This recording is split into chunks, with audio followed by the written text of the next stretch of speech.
Hey guys, I'm back. Now where was I? I don't know. But I saw Oblivion. 60 years ago, Earth was attacked. We won the war, but they destroyed half the planet.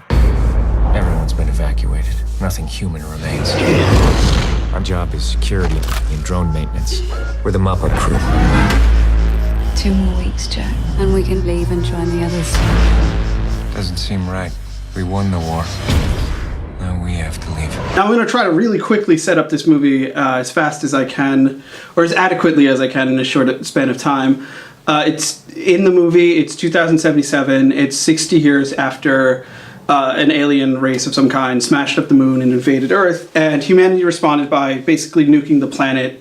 We mutually destroyed the planet together, and now humans they've colonized the moon of Titan, which is one of Jupiter's moons, and Tom Cruise and his wife, the actress I'm not familiar with, they are on Earth. They're kind of like engineers. They're kind of like maintenance workers, essentially, and they're overseeing these drones, which the drones themselves are overseeing these giant like harvesters that are harvesting the ocean and to send the water to Titan. When the drones that are protecting these things either break down or there are remaining rebel factions of these aliens on the planet, when they destroy some of the drones, when they try to attack the harvesters, it's Tom Cruise's job to go out there and clean up the mess, and his wife stays at the little tower that they live in and make sure that he's safe. Tom Cruise he's been dreaming about this woman that he doesn't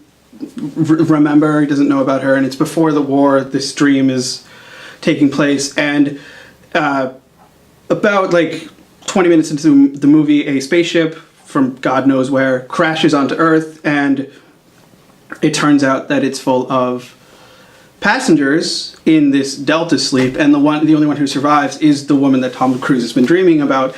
And then the plot becomes more about like the action-y stuff that you see in the trailer with Morgan Freeman and stuff. But for the first like half, it's really quiet, it's really slow, it's really deliberately paced. And that first half was my favorite part of the movie, but the whole movie is good.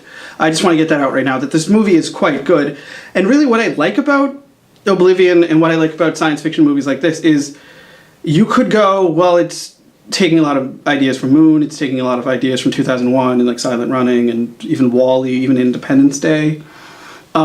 Sure, you could complain about that, but at the same time, so does every science fiction like story in general. Like most science fiction copies itself. Most science fiction eats itself. That's kind of the purpose of the genre.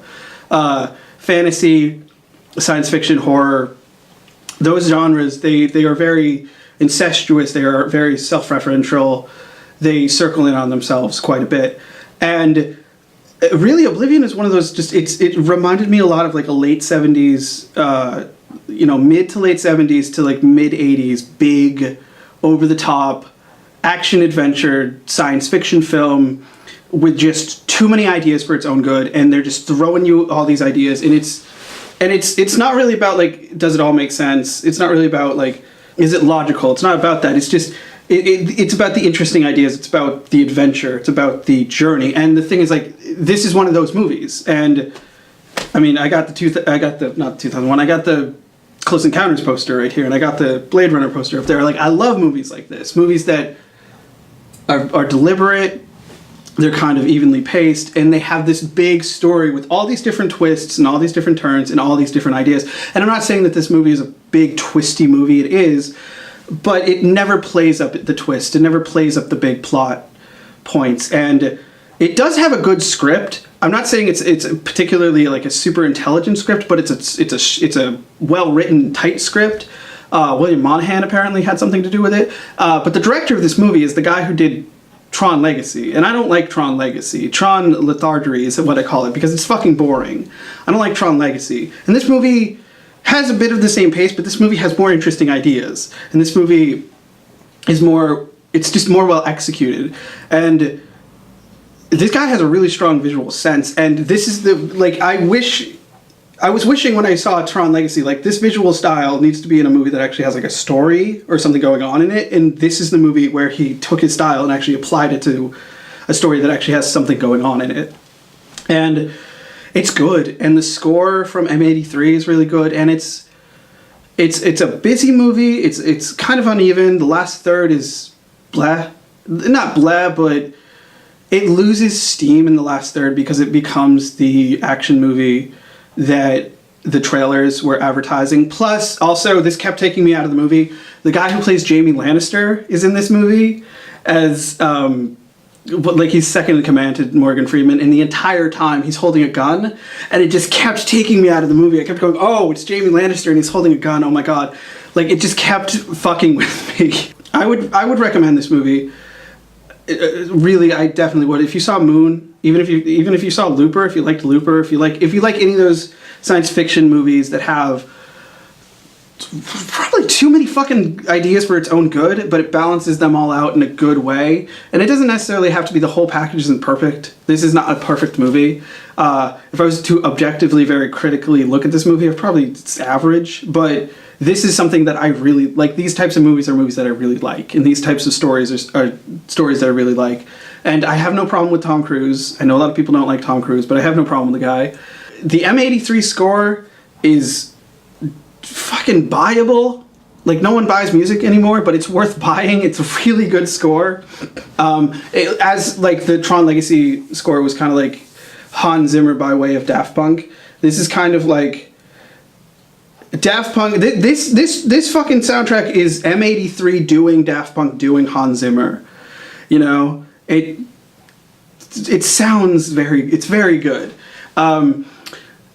It might be the best part about the movie. The best parts of the movie are the visuals and are the music, but the story is really captivating, and it really got to me, and it has some really interesting twists and some really interesting ideas down the line. And I'm not going to spoil anything. I really think people should see this movie because it's a bit of a return to not necessarily high intellect science fiction, but at least what I think science fiction should be. You know, it's very evenly paced. It doesn't overplay itself. It doesn't overemphasize anything. It's just presenting its story, and it has a lot of ideas and has a lot of different things going on.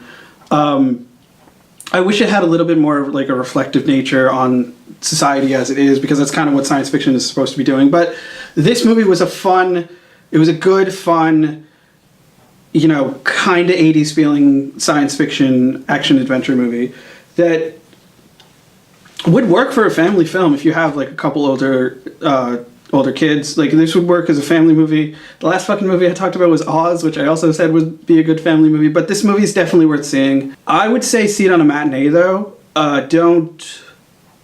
It's not $10.50 good, but it's like $6 good.